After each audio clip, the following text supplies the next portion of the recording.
Assalamualaikum dan salam sejahtera. Nama saya Muhammad Izzaqam bin Ahmad. Pada hari ini saya akan membincangkan mengenai konsep insan di bawah tajuk menangani masalah zina dalam masyarakat menurut perspektif Al-Quran dan Sunnah. Gejala sosial dalam masyarakat sekarang, khususnya Malaysia, berada pada satu tahap yang amat membimbangkan. Antara gejala sosial yang amat menakutkan yang pernah dilakukan oleh umat terdahulu dan juga pada zaman jahiliah yang berluasa dewasa ini adalah zina. Zina adalah persetubuhan antara seorang lelaki dengan seorang wanita yang bukan pasangan suami isteri. Zina adalah perbuatan keji yang diharamkan. Terdapat beberapa faktor yang mendekatkan diri ke arah zina, iaitu pandangan mata. Pandangan mata ini harus kita jaga sebelum yang lainnya. Hal ini mengingatkan bahawa orang yang tidak mampu menjaga pandangan mata akan membawa ke bawah syahwat dan zina, iaitu akan menimbulkan kerosakan yang diakibatkan oleh berzina. Selain itu, akal fikiran, dorongan atau keinginan yang mendorong akal fikiran tidak akan melebihi keinginan yang ada di dalam hati sanubari. Oleh demikian, datangnya kemaslahan dunia dan akhirat hanya bergantung kepada akal dan fikiran. Semakin anggung dan tinggi akal fikiran, semakin sempurna dan berguna kepada kehidupan seseorang. Antara faktor yang banyak menyumbang ke arah berlakunya perzinaan adalah mengikut hawa nafsu. Hawa nafsu yang menggalakkan seseorang supaya tidak menjaga batasan aurat serta tutur kata boleh menyumbang juga ke arah berlakunya zina. Jadi, jenayah zina yang berlaku dalam masyarakat kita semakin berleluasa. Kesannya telah menimbulkan kes-kes jenayah yang lain seperti pembuangan bayi, sumbang mahram, pengguguran janin, kelahiran anak tak sah taraf dan sebagainya. Fenomena ini telah menyebabkan berbagai pihak telah cuba dari semasa ke semasa mencari jalan penyelesaian terhadap masalah ini. Maka, usaha mencegah perbuatan yang membawa kepada perzinaan ini perlu dilakukan secara serius.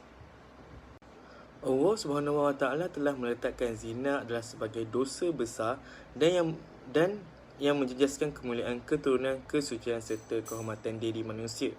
Firman Allah SWT dalam surah Al-Isra ayat 32, "Wala taqrabuz zina innahu kana fahishatan wa sa'a sabila." Maksudnya, dan janganlah kamu menghampiri zina. Sesungguhnya zina itu adalah satu perbuatan yang keji dan satu jalan yang jahat yang membawa kepada kerosakan. Allah SWT telah menjelaskan tentang kejinya zina kerana kalimah fahishah bermaksud perbuatan keji atau kotor yang sudah mencapai tingkat yang tinggi dan diakui kekejiannya oleh setiap yang berakal. Kemudian zina juga adalah seburuk-buruk jalan kerana mereka merupakan jalan kebinasaan, kehancuran dan kehinaan dunia dan azab di akhirat. Yakni Ibnu Qayyim. Di dalam Al-Quran, Allah SWT secara jelasnya menyebutkan bahawa amalan mengerjakan solat dapat mencegah seseorang itu daripada melakukan perkara keji dan mungkar. Firman Allah SWT dalam surah Al-Ankabut ayat 45, "Inna solatan tanha anil fahsya'i wal munkar." Maksudnya, sesungguhnya sembahyang itu dapat mencegah daripada perbuatan yang keji dan mungkar. Ada berbagai cara untuk mengatasi masalah ini dan antaranya adalah dengan berpuasa. Berpuasa juga mampu mengekang hawa nafsu daripada terjebak ke lebah perzinaan dan disebut secara khususnya oleh Rasulullah SAW, yakni maksudnya, "Wahai sekalian pemuda, siapa di antara kalian telah mempunyai kemampuan, maka hendaklah ia menikah, kerana menikah itu dapat menundukkan pandangan dan juga lebih bisa menjaga kemaluan. Namun siapa yang belum mampu, hendaklah ia berpuasa, sebab hal itu dapat meredakan nafsunya." Riwayat Al-Bukhari 467, Kitab Al-Nikah.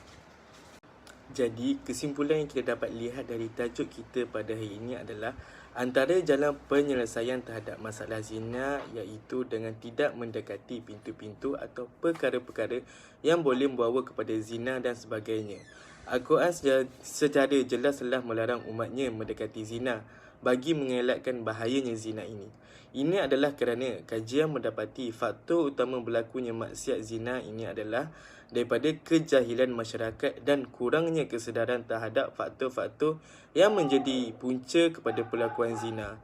Ilmu-ilmu dan kefahaman ini boleh didapati melalui pembacaan serta ayat-ayat daripada Al-Quran yang dapat menyebarkan kepada masyarakat kita.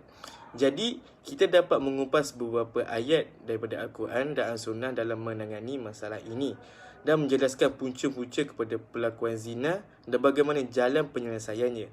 Maka dengan memahami kesemua perkara ini, diharapkan kepada semua pihak atau semua masyarakat dapat memainkan peranan masing-masing sebagai usaha mengekalkan masalah zina. Sekian daripada saya. Terima kasih.